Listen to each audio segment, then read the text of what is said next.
Good morning, welcome to shul.com. This morning, Chanukah, we are discussing a story of a interesting character called Yehudit.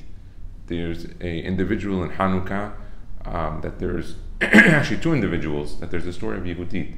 And we want to research a little bit, who is this Yehudit? Where is the story found? And a little bit of the details. It's interesting. I'm sure you've heard the story before of Yehudit and what she did. She cut the head off of one of the enemies.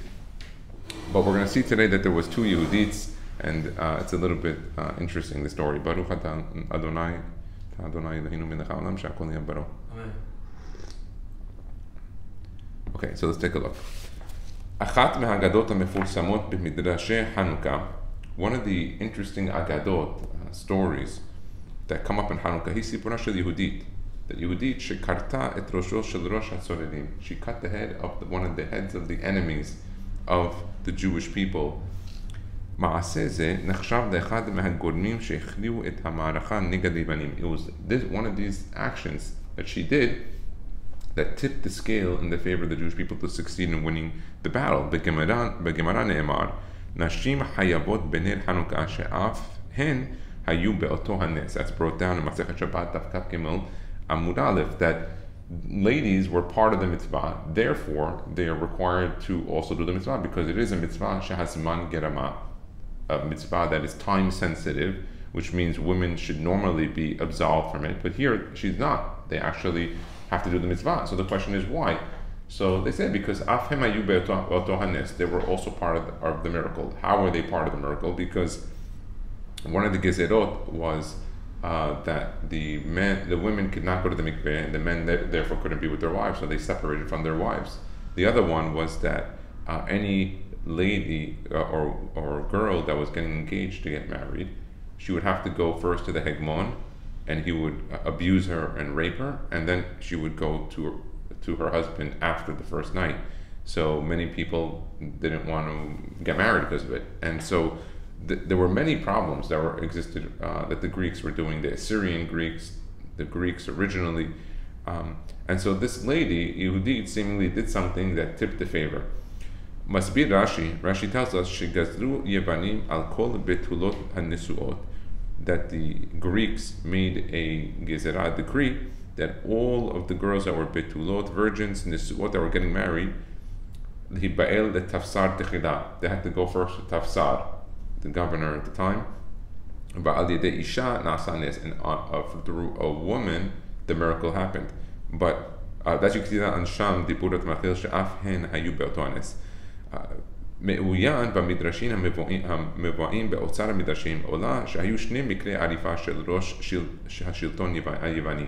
There were two occasions where a Jewish lady cut the head off of the enemy. Two different ones that are brought down. The first lady, he achoto sheYehuda Maccabi. She was the sister of Yehuda Maccabi. Vihi karta yachad imachea. She cut the head off along with her brother, et rosho shel hegmon, the head of the hegmon. You can also call him like the leader, the governor, the head of the city. Ulam hi ena Yehudit hamefursemet. Her name was Yehudit, but she was not the famous Yehudit that we talk about in the story of Chanukah. It was one of the stories, but not the famous one. HaSipora sheni hi sipora shel Yehudit. The second story of Yehudit was Isha almana shekatat rosho shel hamelech, that she was a widower that cut the head off of the head of one of the kings. So let's continue and let's take a look at this part that's brought down in Otzara Midrashim, Midrash Chanukah. Let's take a look. Tanu Rabbanan, the rabbis taught, Bimei Malchut Yavan HaResha'a, during the days of the kingdom of the Greek wicked kingdom, Gazru al Israel, Shekol mi sheyesh lo bariach betoch beto yachkok alav, anyone that had a door on his house, he should engrave on it she'en leson'e Yisrael chelek v'nachala be'Elohei Yisrael, that there isn't to the enemies of Israel a part in the God of Israel.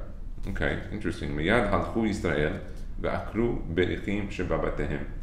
quickly, everyone, when they realized this gezerah, that they didn't want to have to do this, have to write that the enemies of Israel don't have a part in the God of Israel. They don't want to write it on their door.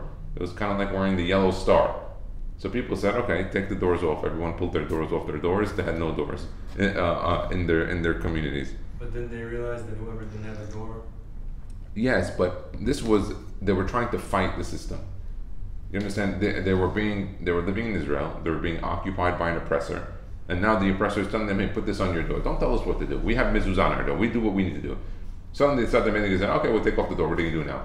Like the window tax. Build a house without window. I'll show you. We're going to get to interesting stuff. Just so you should know, the Ottoman Empire, the Turkish, had funny and awkward laws when they occupied Israel too. You were not allowed to build anything without their permission. But the rule was, if a structure was built with a roof, you can't knock it down. It was against the law to knock down any structures with roofs. So what the Jews used to do in the Ottoman at times is they would build a structure with 4 columns and an entire roof in one night. So by the time they came in the morning, there were 4 pillars with just a roof on top. And the law was you couldn't tell them to take it down. That was against the law. So they would just do that, and then they would build the walls afterwards. So they had funny, they do laws like that. You know how laws work. We live in the United States. There's a lot of funny laws. And laws that override other laws that don't make, and none of them make sense. Ve'od gazlu, they were further decreed. Shekol mi sheyesh lo shor, whoever has a shore, yichtov al karno, he should write on the horn of the shore of the ox, she'en lesonei Yisrael chelek be'elohei Yisrael. On the horn, they should write that anyone that hates Israel, he has no part in the God of Israel. So all the Bnei Israel went and they sold all of their shorts that they had. Interesting. They further made another gezerah. They made another thing. They said we don't want the ladies counting the times of the nidah, 2 weeks on, 2 weeks off. So what did Bnei Israel do? They separated from their wives. They didn't sleep with their wives at all. And this is interesting because this is why we say Chanukah Sameach. They went after a few things. They went after Shabbat, Milah, and the Chodesh. Shabbat, they didn't want them to keep Shabbat. The Milah, they didn't want them to have the Kiddusha to do Brit Milah. Anyway, and then the third one was the Chodesh. What's the Chodesh? They didn't want them 2 things. They didn't want them doing Birkat Levana, Birkat Chodesh.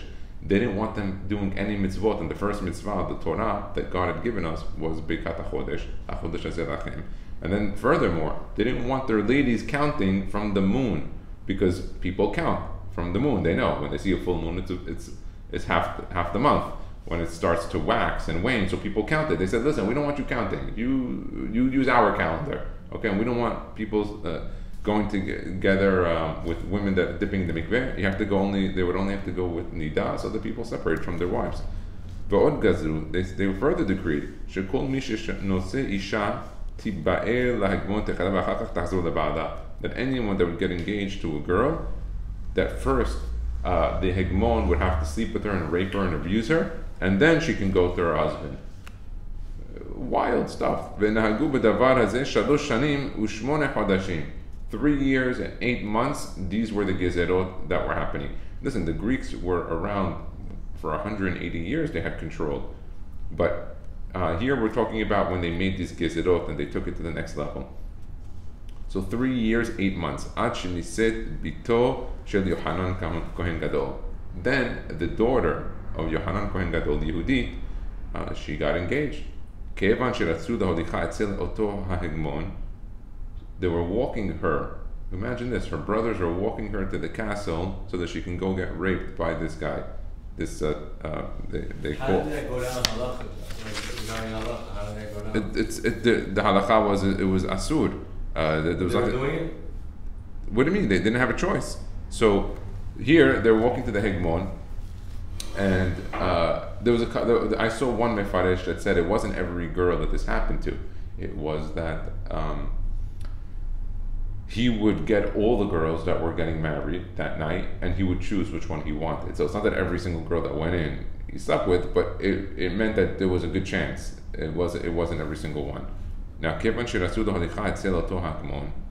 were literally walking, and she's a Kohenet. Her brother is Yohanan Kohen Gadol. While they're all walking her, she removed all of her clothing and covering of her hair and started walking in the street naked in front of everyone in the nation. Why? So miyad nitmale Yehuda be'achiv hema aleha v'amru hotziha lesrefa. So her brother Yehuda and the other brothers along with it said, this lady is involved in piritzut, take her to go get burned at the stake. The sister, yeah, take this girl to go get burned her at the stake. This is not permitted. And we have to make sure this is kept silent, that the government doesn't find out that she did this in the street, in front of the whole nation. That she was willing to go out naked in front of all the people of the nation. It's never happened to do such a thing like that. Azamralo, so she answers back, she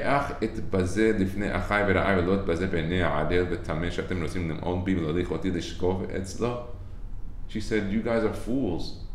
You Kohen Gadol, you're telling me this? You're walking me now to go get abused and raped by this governor, this hegemon. You have no problem that I'm going to be standing naked in front of him and he's going to do this. That you have no problem with. You'll walk and escort me there. But you're worried about me standing naked in front of all these people? It's busha alechem. Where is your... Why would they escort them? What, huh? Why were they escorting her? The daughter, the sister, the family, now they know that she has to they sent her with a bunch of guards. They wanted to walk her as a protection. For whatever that is. And she says, you guys make no sense. She goes, I'm literally going to be in front of this guy. I'm going to be forced to be naked in front of him and to do this act, which I don't want to do. He wants to abuse and rape her. And you don't care about that. You care that I'm going to be naked in front of people, so you're embarrassed more of the people than you're embarrassed of me and my dignity and of God. She really put them on the spot. When they heard that rebuke and they saw what she said and did, they said, you're right. We got to get this hegemon and we got to get him out and kill him quickly. Right away they put her with the royal clothing. They did a special chuppah with hadassim, with myrtle leaves. From the house of the Hashmonaim. Hashmonaim were the family of the Kohanim. Ad beito shel hegmon, until they reached the palace. Uba'in kol ba'ale naval bechinor ba'ale zemet, and they brought a lot of people with different musical instruments to play music as they were escorting her. Vayum mizamedim umrakedim ad shebal lebet ha'hegmon, and they were singing songs and playing music and tunes and dancing until they got to the house, the palace of the hegmon.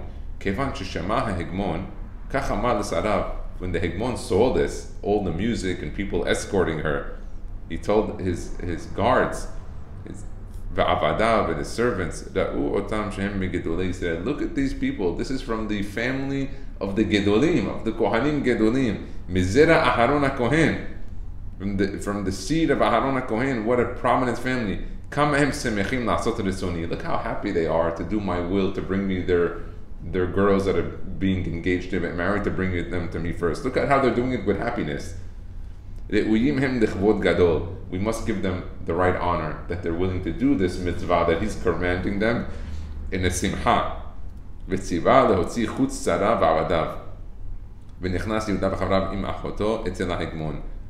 So he told all of his guards, you can go out, don't worry, these people are here, they're not here for any trouble. This is going to be an easy one. So Yehuda v'Haverav, you can imagine Yehuda Maccabi. You have to remember Yohanan Kohen Gadol. This word they were saying tzaddikim, b'yad reshaim. You can imagine what they look like: long beards, big kippah, probably tefillin on. They had a gemara under their arm. They didn't walk in, like you might think. They walked in as rabbis. They were Kohanim Gedolim. Okay, it's like one v'haturo shom b'zazu kol ashelo.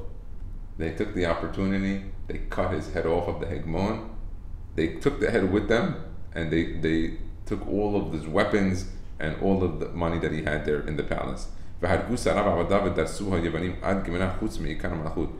killed all of his sarim, all of his guards, all of his servants, and they crushed in a guerrilla warfare, a very untactical type of battles that they did in order to uproot this Syrian Greeks that were occupying the land of Israel.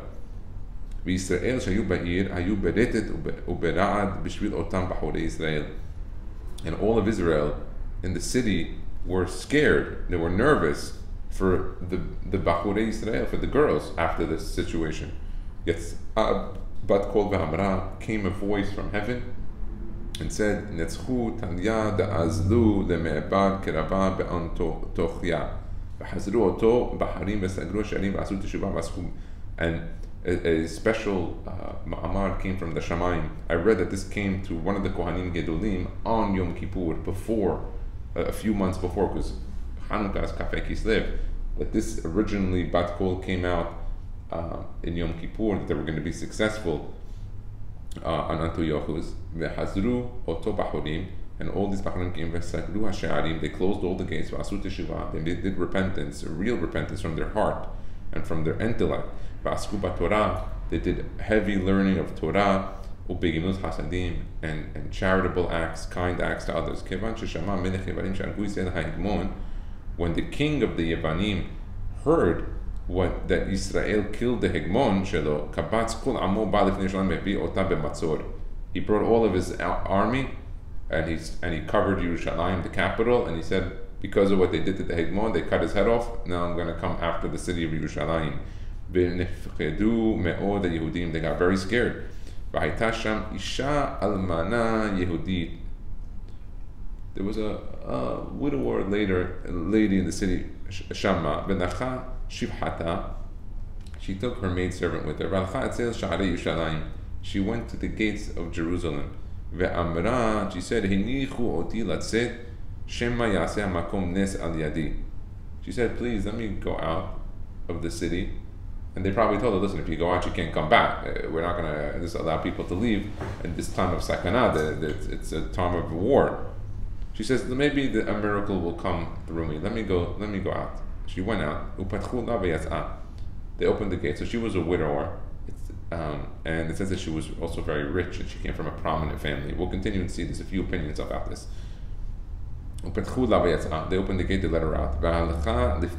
She went in front of the king. Which king? So this is the king of the Greeks, Antiochus. So he said to her, what are you looking for? Now obviously she dressed her part, and it says that she was very pretty and she was attractive and she was wealthy and she came from a prominent family, so she had a lot going for her. So he tells her, what are you asking for? She says, my master, Bat Gedolim Yisrael Anochi, I am from a very prominent family in Israel. And my brothers are prophets. And I heard my brothers prophesying that you tomorrow are going to be successful in taking over Yerushalayim. Is it a lie? Yeah, it was a lie. You can lie like that? She was lying to the king that was out to murder all the Jewish people. So you're allowed to lie if somebody's gonna. Oh, you could. Okay. She was what do you mean? Her life was at risk. The entire Jewish nation is at risk. Yeah, she could lie for that. He was very happy when he heard that news. And he had one of his wise people who was an astronomer. And he tells Antiochus, I am looking in the stars and I see that Bnei Israel, they're making teshuvah. They're getting closer to the Borei Olam.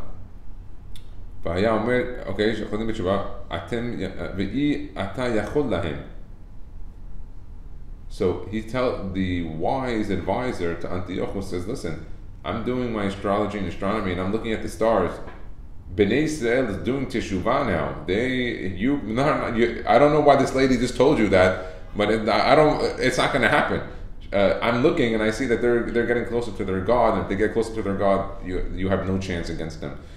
Hazod and Komach, go back to your place. Don't do this. Why didn't he think it was a tactic by her? Venit Maleh, because she was beautiful, she was wealthy, she came in with prominence, and you'll see soon that she was willing to give herself up for him in order to do this. Watch. The king got so mad at his advisor, saying, I have a Jewish lady coming from the city who's telling me her brothers are prophesying that I'm going to be successful, and you're challenging her and me, and you want to upset me? Take him out, get rid of this guy. Take him out. Get him out. They put his arms and his legs in chains in order to hang him on a tree. Right in front of Yerushalayim. He said, tomorrow when I take over Jerusalem, we're going to kill this guy, this advisor, to show him that he was wrong. He told me I'm going to take it over tomorrow, and I'm going to show him. And he believed her very much. She found charm in his eyes.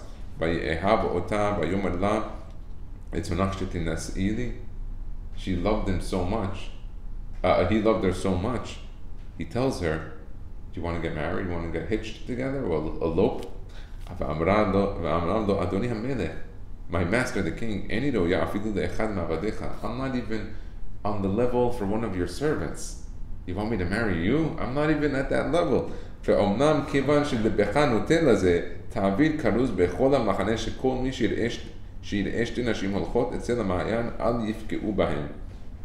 she said, please, if you want to do that, do me a favor, make a gezerah. Tell everybody that if I walk around to go to the well or to get water, then I can go with my two maidservants that are with me, because she traveled with two people as protections, like Gabbaim or Gabbaot, whatever you want to call them, in order to get around. She said, listen, do me a favor, I'll accept, but I want you to let me be able to walk around freely, because he probably had security and didn't let her do what she wanted. Let me walk around freely so I can prepare myself to be together, and they won't bother me.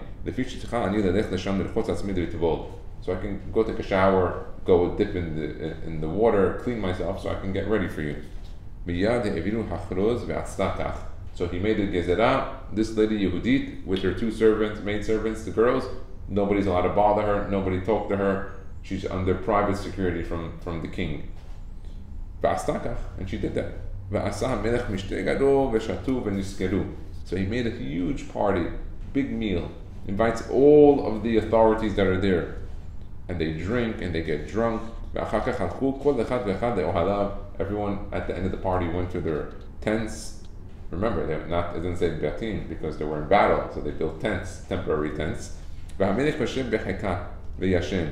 the king is sleeping in her arms, and he fell asleep. Wait, this king, he's a descendant. He's one of the 4 generals that were divided. No, this was the king. This was the king itself. Yes, very good, very good. Yes, very good. There was. So I'll explain it to you at the end how it got divided. We'll go into that. Very good. That's right. Yes, there was Ptolemy and the Seleucids, or Ptolemy, how they say in Hebrew. There were 2 of them that were the Ikar. Ptolemy went to Egypt and North Africa, while the Seleucids were in the Assyrian on the north.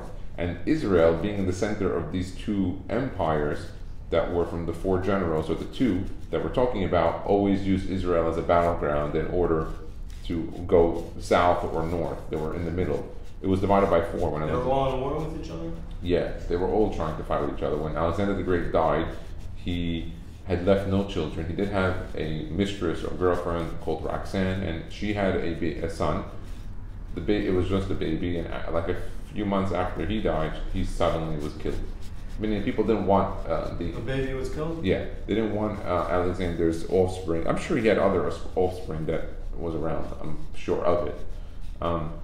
Only because these individuals slept with many women. So I'm sure that somewhere along the line there is a descendant of Alexander the Great, but he doesn't have that title.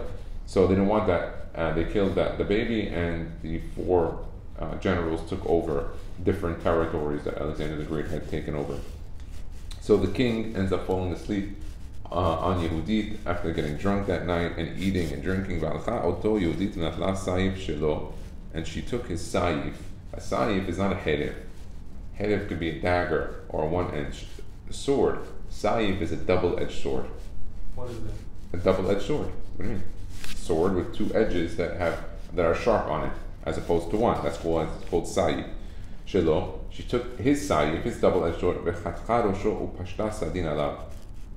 She cut his entire head off from the body, decapitated him, and she covered the head, however, blood, whatever, with sadin, with sheets. Now she was able to walk around anywhere she wanted because he already made that gezerah. So she took the head, she put it into a bag, or however she could hide it.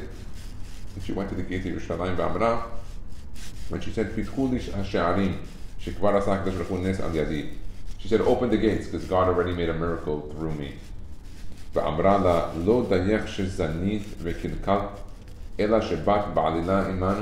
they respond to her, it's not enough. We heard what you're doing with the king. It's not enough that you became a zonah and you did all these wrong deeds with him.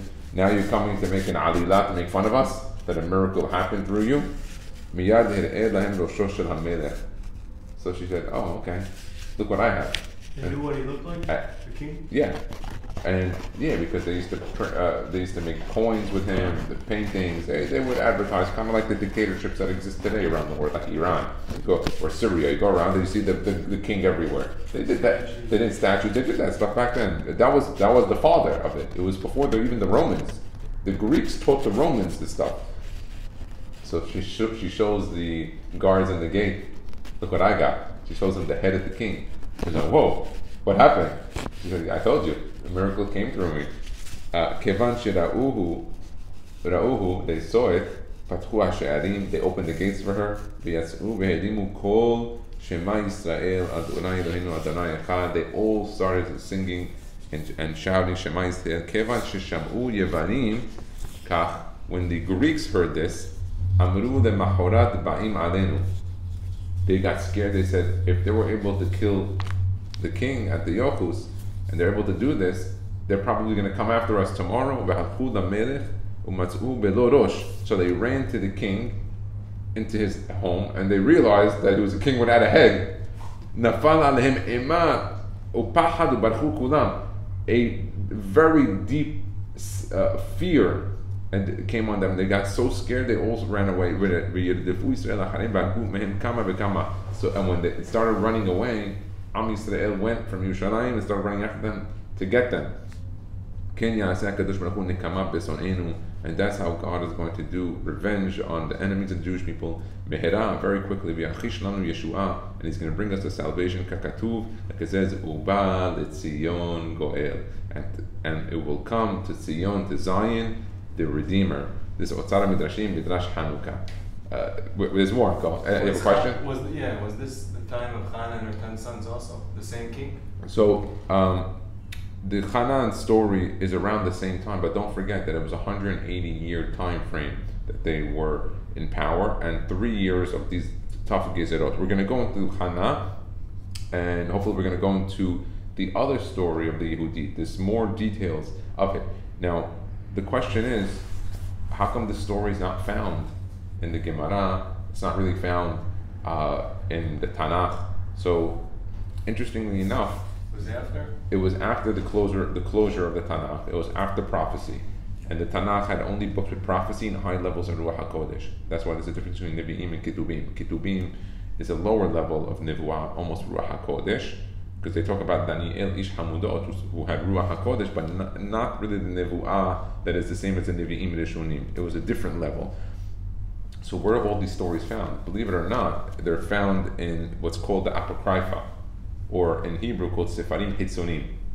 They're the outside books. These are books that are in some form religious context, but were not accepted by Hazal. Some of them were even written by Hazal. Like, I'll give you an example, the Septuagint. Septuagint was a Greek translation on the Torah. It was written definitely Beruach HaKodesh, and there were 3 days of darkness after they did it. But there's even one opinion in the Gemara: can you write a Sefer Torah in Greek? What do you mean when there was 3 days of darkness? After they translated it. Who translated it? The Septuagint was done by one of the kings, the Greek kings. He commanded that 70 different rabbis are going to be put in 70 different homes. He separated them and he didn't tell them what it was for. And he told them, now that you're all separated, you have a few days to write for me a translation of the entire Torah from Hebrew to Greek. So the miracle was that they all wrote it exactly the same. They translated the same things in certain ways because they were written like, certain things like the Adnevet, the rabbit, that was the name of the wife of the king. And so there were many, many details to the story. It was miraculous. But that book, the Septuagint, is not part of the Tanakh, and it wasn't accepted as a Sefer Kadosh. Now we do in research use these books sometimes to learn about context of stories and of things that happened, but they don't have Kedusha. It's not like the Gemara, it's not like the Mishnah, it's not like the Tanakh. But a lot of these books are called Sefarim Chitzunim. Now, so let's take a look. I'll show you. Sefer Yehudit, who's Sefer Chitzuni. So this book, the Sefer Yehudit, there's a whole book that talks about her. It's a Sefer Chitzuni from the Apocrypha. Sefer Shelo Nishman Bekanun Kitvei HaKodesh Yehudim. It didn't make it to the holy books of the Jewish people. Kevan Shekach Lo Nishman HaSefer Bisfato HaMekorit Ivrit. And because it didn't stay in the Lashon HaKodesh in Hebrew, it was originally in Greek. Kim'at en lo zecher b'masorot Yehudiyot kadumot. If you look at the old text of Chanukah, all the stories, you don't even see this Yehudit at all. Kegon masoret Hazal, you don't see it in Hazal at all. Im zot ha'ovda she'hasefer turgam leYevanit b'mesket Tirgum HaShiv'im v'nishba b'mesket Apocrypha. So it was translated, it was written in Greek along with the Septuagint, and everybody spoke Greek at the time. Most people didn't speak Lashon HaKodesh. Very few people. They were forgetting already the Torah and the language. Kanun Kitvei HaKodesh HaNotzriim. And the Apocrypha today is used a lot by the Gentiles as their book. This is the same translation from them?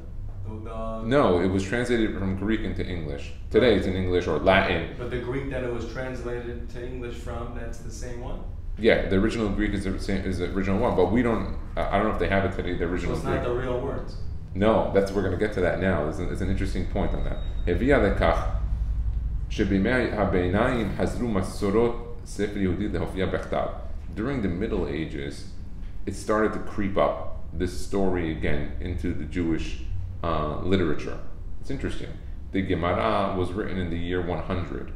And the story of Chanukah, you can see the Masechet Ta'anit and Masechet Shabbat a little bit in two places. But a lot of the things that they bring up were hundreds of years after the destruction. When was the story of Chanukah? It's about 200 years before the destruction of the temple. About 200 something years before the destruction of the temple. So in terms of... So the Gemara was written almost 280 years or 300 years after the story of Chanukah. And it doesn't even come up. And now the Middle Ages is after that. The Middle Ages is from 500 to 1500. So during the Middle Ages, this story started to come up again. But if you look in the Al Nisim, it's not there. If you look in the text of the Gemara, not there. הפעם, ככל נראה בהשפעת הנוסח הליטני של הוולגתה שבימי הביניים חזרו מסורת ספר יהודית להופיע בכתב. Okay, תרגום התנ"ך לליטנית שנעשה על ידי הירונימוס. Okay, so he said that the Tanakh was translated to Latin through this individual, Hieronymus.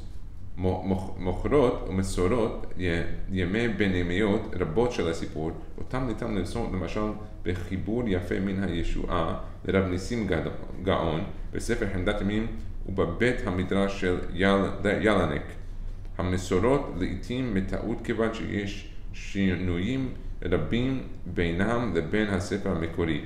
So there are a few that mention the story from Rav Nisim Gaon, Taran, the Hamdat Yamim, and the Beit Midrash al Yalinik, but all the stories that are mentioned to be Yehudit don't actually match the original text in Latin or the Greek version of what was there. They mention parts of it, but not everything. במסורות יהודיות נכרך הספר בסיפור חנוכה, כשנבוכדנצר הפך לאנטיוכוס אפיפנס. So Nebuchadnezzar changed his name.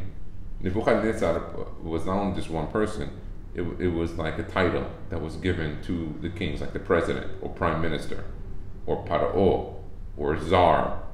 That was like the first title, but his name was Antiochus Epiphanes. That was what he called himself. Mesibot lo berurot. People are not sure why he made this change. הסברה אומרת כי מאחר שהוולגתה תרגמה את כל הספר כאילו התרחש בתקופת החשמונאים, המסורת היהודית שקיבלה ממנה את הסיפור הושפעה ממנה. היעבץ מפקפק אף הוא בייחוס לחנוכה, אך מיישבים שרצו לערוך זכר למעשה יהודית וסמכו על חנוכה. So the Yehudits and some others say that this wasn't exactly the time of Chanukah, the story. It was not exactly during this moment, but they connected it to Chanukah because it was with the Greeks, with the Assyrian Greeks, and with the time, so they tied it in together. כדבריו כתבו גם בשלשלת הקבלה ובצמח דוד. לעומתו, רבי חיים אלעזר שפירא ממונקאץ' בספרו נימוקי אור החיים חולק על דבריו. So the Rav from Munkach, he argued on this, כי עומדים בסתירה מול דברי הראשונים שממצתים את הסיפור בהקשר לחנוכה ומפרשים את הטעם חיוב אנשים בעניין חנוכה. So the Rav from Munkach said, no, why are you saying that it's just another story that didn't happen in Hanukkah? He said, no, that's why the Gemara at the end said they were part of the mitzvah, the women, so they were part of this. It wasn't just random. בספרות היהודית של ימי הביניים, in the Middle Ages, during the books of the Jews, החל המאה ה-11 ואולי לפניה, from around the 11th century, maybe a little bit before, מופיע דמותה של יהודית בסמוך לדמותו של יהודה המכבי. So the story of Yehudit comes together with the story of Yehuda HaMaccabi על רקע אירועי חנוכה בכמה סיפורים. With the issue of Hanukkah in some places, מעשים של השנאים מקבלים אך לא משותפים. בקהילות יהודיות רבות בארצות ערב היה נהוג לציין את ראש חודש טבת שחל בחנוכה כחג הבנות. In the Arab countries, they would have Rosh Chodesh Tevet, which is coming up this week. It always falls out in Hanukkah because Hanukkah is the 25th of Kislev for 8 days. So it would always fall out Rosh Chodesh Tevet. They used to have what's called Chag HaBanot, the holiday of the girls in the Arab countries. Eid el-Benet. Eid is the holiday el-Benet of the girls. שבעוד הגברים שמחים על גבורת החשמונאים שמחות הנשים על גבורתה של יהודית. That the men were so proud, and the Hashmonaim were proud for the women that they went and fought this battle. They were being oppressed, where the men were not sleeping with the women because of the gezerah of they couldn't do nidah. The women that were getting married had to go be abused and raped before they can go to their husband. So the women by themselves went and fought on their behalf, and they were successful.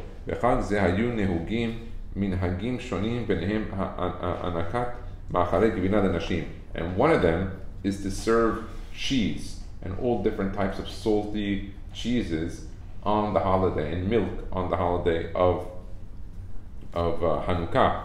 Why? הקשר בין מסורת יהודית לבין מאכלי גבינה הוא בכך שעל פי המסורת, well, so what's the connection of Yehudit? Because according to the tradition, Yehudit בדומה ליעל, that Yehudit was similar to Yael, Eshet Chever HaKeni, which was the story of Sisera and Shofetim, where she also cut the head and killed Sisera. How did she get him? How did she seduce him? By feeding him many different salty cheeses and intoxicating milks. Today, the milks that we have are not intoxicating. There's reasons for it. One of them is they're pasteurized, homogenized, but there's a raw milk that can get a person drunk. Like wine? Like wine. Absolutely. And it's about it today? Yeah, it's around today also. Absolutely. That's why. Delicacy? It's a delicacy. You have to take it in the raw form. That's why the Torah compares wine and milk together. Devash, halav, tahat shoneh, also honey and milk. There's reasons for these things. That the milk was an intoxicating milk. It wasn't just cow's milk that you're getting in the supermarket in a plastic container. So similar to Yael, who served him also salty meats and milk that got them intoxicated. Then they served them wine, and the wine was even more intoxicating. They got tired and weak and fell asleep. With Yael, it was a little bit different, because with Yael, she seemingly also slept with Sisera in order to tire him out. while with Yehudit that doesn't seem to be the case. So al menat lehardim et holofornes. So she did it in order to get Holofernes, that was his name, according to this, into the state of falling asleep, getting tired, and so through the milk and the cheese, she ended up getting drunk, falling asleep, and being able to do this. B'Sefer HaMikori, in the original book, Kefi sheturgam leYevanit, that got translated to Yevanit, lo hofia kol machale gevina ela yain. It doesn't even talk at all about dairy foods, it only talks about wine. It's interesting to point that out, that in the book that exists about the story, it doesn't. Yitachen shebe'echad hatargumim shel hasefer hofia gevina. It's possible that in one of the translations, cheese come up, umisham mekor minhag, and from there comes the mekor of the minhag. Minhag achilat machane chalav hofia beyahadut Ashkenaz b'tkuvat harishonim umitzetet barama. And so it was brought, the Jews of Ashkenaz had this custom, and it ended up even being brought down by the Rama to have dairy foods on Hanukkah. Where is Ashkenaz? In Germany. So that's the Ashkenaz means the father or the mother country of Germany, and the outer countries that follow along. It's like you might call it even Lithuania, Poland, Litvish, that style. But yeah. I saw the Ben Ishchai, Chalav is Rashi Tevot, Milah, Shabbat, and Chodesh. How? Take the Chaf for Chalav, and then the Mem, and but where Halav is Het, Shabbat, the Vez. Okay. You take one letter from each of them. Oh, not the first letter. No. But one of the letters. Yeah. Oh, very nice. Okay, we can check that out. But that's interesting. So that's what he has here on this topic of Yehudi, which I felt is it really gives us an interesting part. There's more. You want to see some more what he says over here? Yeah. So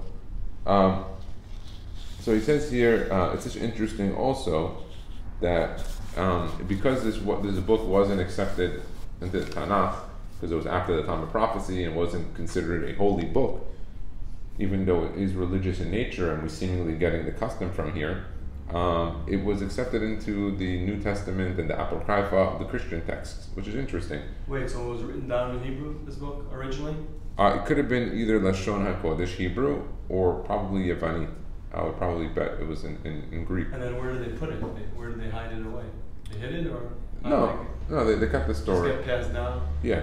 Now, it's important to note that for the most part, with the exception of Masechet Ta'anit and very few texts, the whole story, the miracle that we advertise and say, is that it was from the oil.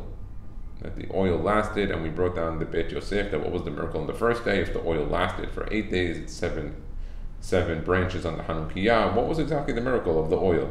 Because if you look, there's okay, you're right, it's finding it. And the Greeks, one of the issue with the Greeks were they didn't understand what Tumah and Tahara. They couldn't accept it. They were very intelligent.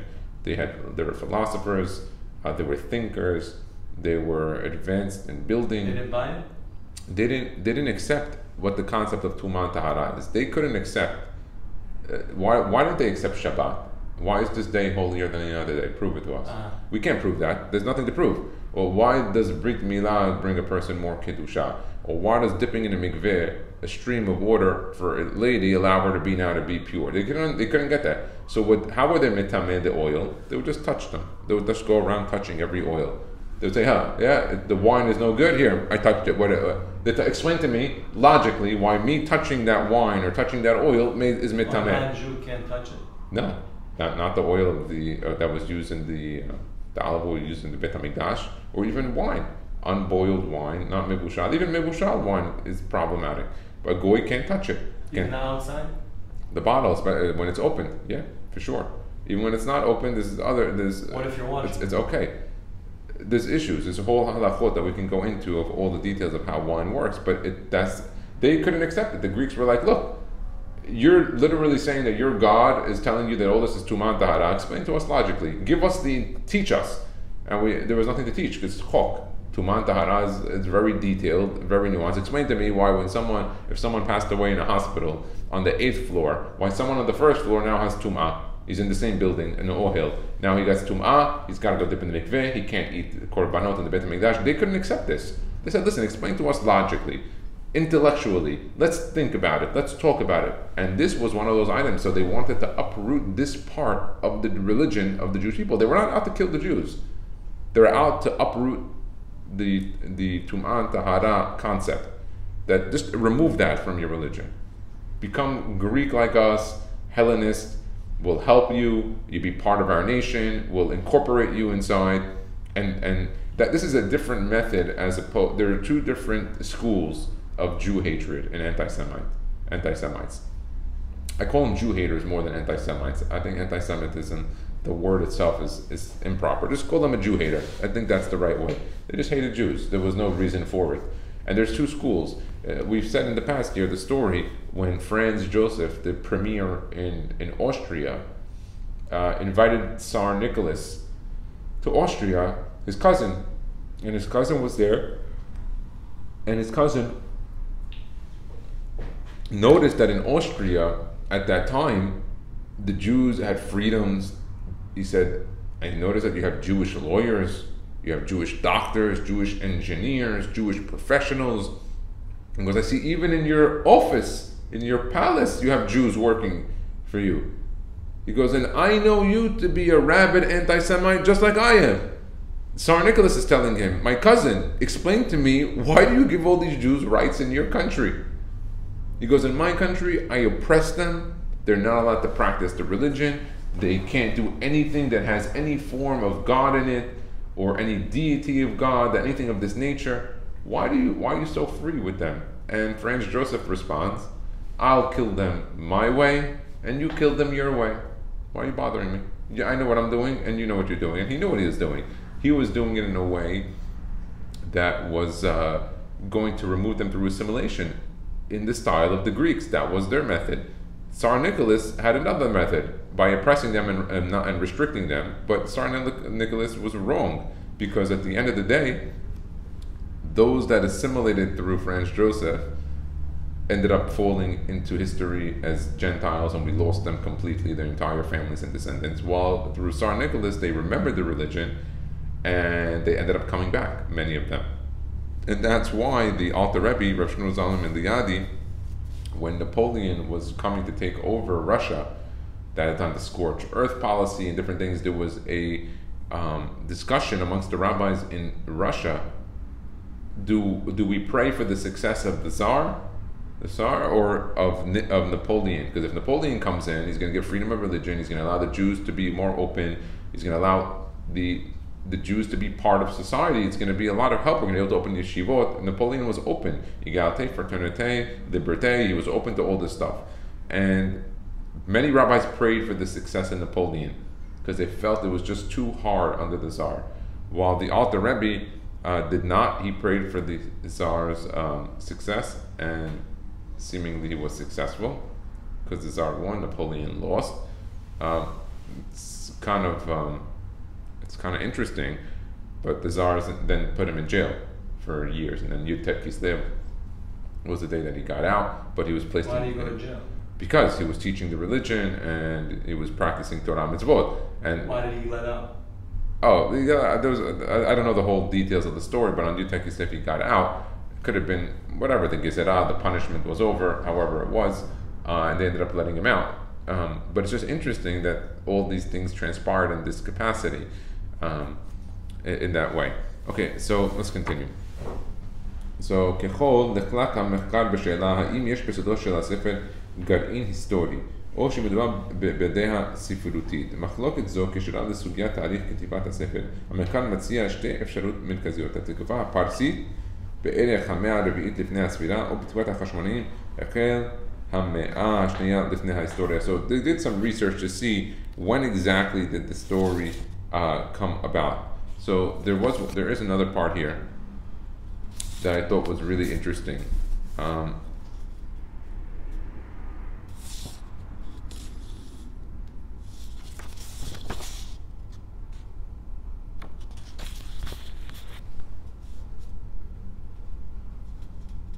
The other story that I saw here brought down was that there was a city in the north, and that city was called Betuleha.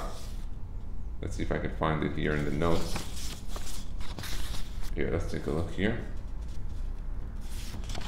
Here you go. Sipur Gevurata Yehudit Hakashur L'Chag Chanukah Yadua Pachot. This is a different source that I'm bringing you. So he says the story of the strength of Yehudit that was connected to Chanukah is less known. Sheken Sefer Yehudit Shayach LeSefarim Chitzonim, because the Sefer Yehudit, like the Septuagint, is one of the Sefarim Chitzonim. Shenechtevu La'achar Chatimat HaTanakh. It was written after the Tanakh was already closed and 24 books were in there.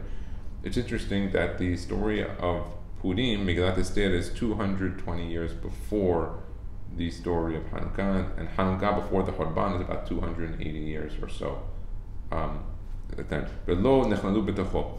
Lefia Mesupar B'Sefer Holofernes, according to the book of Yehudit, there was an individual called Holofernes, Sar Seva'o Shel Nebuchadnezzar. He was the general in the army of Nebuchadnezzar. Palash Le'Yisrael B'Masak Kibushav. He was pillaring and pillaging the land of Israel. Keshepanav Mo'adot LeYerushalayim, with his head towards going to Yerushalayim. Bnei Yisrael Chasheshu sheHolofernes Yagia Yerushalayim v'Tamet HaMikdash. They were worried that Holofernes, the general, was going to go to Yerushalayim and destroy it. So they sent out a special battalion to use guerrilla warfare into the north, because he was coming from the north to the south. These were the Assyrian Greeks, the Seleucids, that were coming from the north. So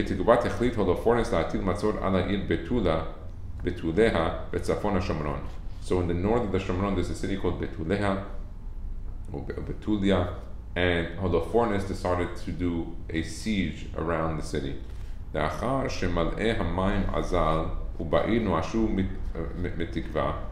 When the water and the spring started to dry up and they realized that without water they're going to have a problem, they started to become a little bit weak and lose hope. They said, well, wait 5 more days for God to come and save us. That if in 5 days God doesn't save them, they're just going to give in because they don't want to die of starvation and thirst. Ach Yehudit, but there was a lady called Yehudit, she was a widow, very pretty, Ashira, rich, and she was the daughter of Kohanim, of a famous family. It's interesting that in the other source, it says that she was from the Shevet of Shimon, in another source that we saw. So again, there's a lot of details of the story which aren't so clear. Okay, here it says that it was the daughter of a famous Kohen family. When did they stop keeping track of the Shevet that they were from? I think by the second Beit HaMikdash it already became weak, because the 10 tribes were removed from the first Beit HaMikdash. Where did they go? They went to a city called, a river called Nehar Gozin. They call it the Sambatyon River. It's a river made out of rocks, that the 7 days of the week, the rocks are constantly moving. And then on Shabbat it stops, but they're religious, so they don't travel on Shabbat, so they couldn't go. There's a whole discussion on that. But they didn't keep track once they went to that city, or was it a big deal to keep track? No, one of the issues is that they wanted to turn over to move them to different places. Nebuchadnezzar, when he had, his policy was that when he would go and take over an area, he would remove the people from that area and relocate them. So they wouldn't rebel? They wouldn't rebel. That was one of his things. That was Nebuchadnezzar's famous tactic, which the Persians undid. That was the difference between Kodesh and Daryavesh, as opposed to Nebuchadnezzar, his son Evil Merodach, and Belshazzar, his other son. His son and the two of them. Their policy was, when they take over a place, they uproot the people, they walk them to a different city, give them different languages, different culture. By this, you weaken them from being strong and united. That was his policy. While the Persians said, no, listen, as long as you agree with us being in charge, paying taxes, we make the laws, you can go back to your country, do your own culture, do your own thing, just, we're in charge.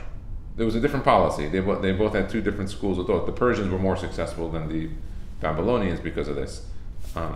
So here it says here that she was a kohanim lo nichne'a. She didn't want to give up or give in. He kibla et ishur hamu'atza v'yasa b'darka l'machaneh Holofernes. She got permission to go out the city to go see Holofernes, the general. במחנה טענה יהודית כי גורל יהודים בעיר נכנס לאבדון ביקשה את חיסותו של הולופורנס. She told him that the luck of the Jewish people is on the down, so she wants to now team up with him and go to him and do whatever he wants and be subservient to him. חייליו של הולופורנס נשבו ביופייה של יהודית. All of his soldiers and servants saw how beautiful she was and how high stature she was, willing to do this. הוקסמו מאופייה והאמינו בכוונת כוונותיה. They believed her. גם הולופורנס שנשבע בקסמיה, he fell for it too. הרשה לה לעשות ככל העולה דעתה במחנה. He said, you can do whatever you want inside of my camp. I agree with you, I love you, you're beautiful, go. כמה ימים לאחר מכן, ארגן הולופורנס משתה. A few days later, he made a beautiful party, Holofernes, a big one. אליו הזמין את יהודית במטרה לפתותה. He invited her in order to sleep with her and to abuse her. But not abuse, he thought that she wanted to be together with him. במהלך המשתה נשארו הולופורנס ויהודית לבד. After the party, they both stayed alone together. והולופורנס היטיב ליבו במאכלי חלב, גבינה שהביאה עמה. And she brought with him different types of מאכלי חלב, dairy foods, heavy dairy foods, gvina, salty cheeses, gorgeous, nice Swiss cheeses with the holes in it, the expensive stuff. And listen, cheeses have different values. מליחות הגבינה הגבירה את צמאונו של הולופורנס והוא הרבה לשתות יין. After she fed him all these different delicacies and cheeses and different types of dairy foods, he got thirsty. So she gave him good quality, nice wine, high alcohol content. לאחר זמן לא רב השתכר הולופורנס לגמרי. After some time he got drunk. נפל על מיטתו, he fell in his bed ושקע בתרדמה עמוקה. He fell into a deep sleep. במכת חרב מהירה אחת הסירה יהודית את ראשו מעליו. With one strike, she took the sword and chopped his head off. מעליו ושבה אל העיר כשהיא נושאת אותו בתרמילה.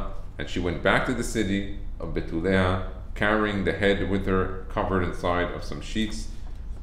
Or tarmilah is her dress, her cloak. עם בוקר כשגילו חייליו של הולופורנס את תקופתו נחזו בהלה גדולה. Now, nobody knew about this because this was at night. So in the morning they went to go see him, Holofernes, the general. They realized he was a headless general. They got super scared and weakened from this. They ran away. And the city Betulea said, we won the battle. They ran away.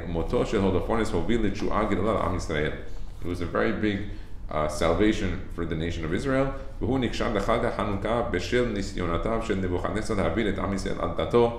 And this was connected to the holiday of Chanukah with the different types of tests that Nebuchadnezzar brought onto Am Yisrael against their religion. Similar to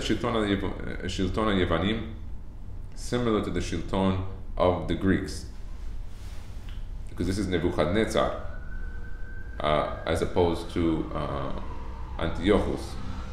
We said that he changed the name.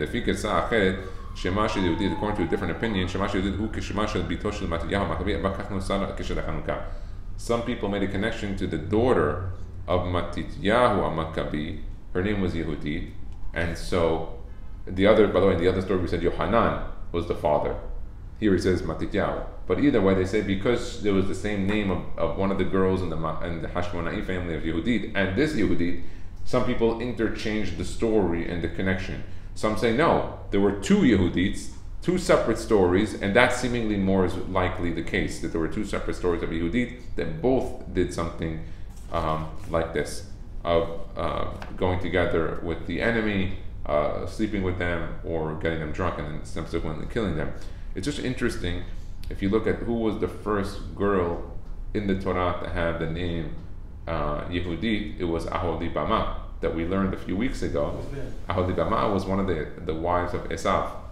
Her name was Yehudit? Yes, her name was Yehudit. She was from the Chivi. Aholibama. She was from one of the children of Seir, of the descendants of Seir, a royal family.